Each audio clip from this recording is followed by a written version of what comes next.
পিরোজপুরের নাজিরপুর উপজেলায় community development সেন্টারের উদ্যোগে বিনামূল্যে স্কুল ব্যাগ বিতরণ করা হয়েছে।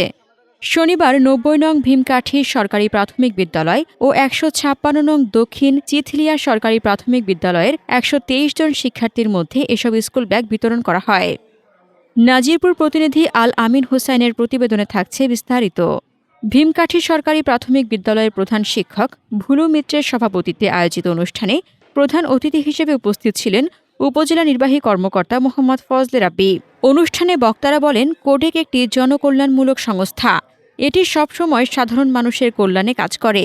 শিক্ষার্থীদের জন্য এ ধরনের উদ্যোগ খুবই প্রশংসনীয়।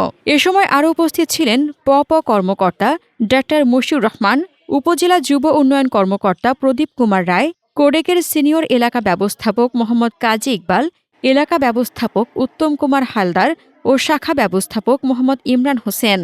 ভীমকাঠি সরকারি প্রাথমিক বিদ্যালয়ের ৫৩ জন এবং দক্ষিণ চিথলিয়া সরকারি প্রাথমিক বিদ্যালয়ের ৭০ জন শিক্ষার্থীর মধ্যে এসব স্কুল ব্যাগ বিতরণ করা হয়। হাসনাতুজ্জাহান হিমু, দৈনিক খোলা চোখ। আপনার স্বপ্নের যাত্রা হোক ফ্লাই ইনফিনিটির সাথে।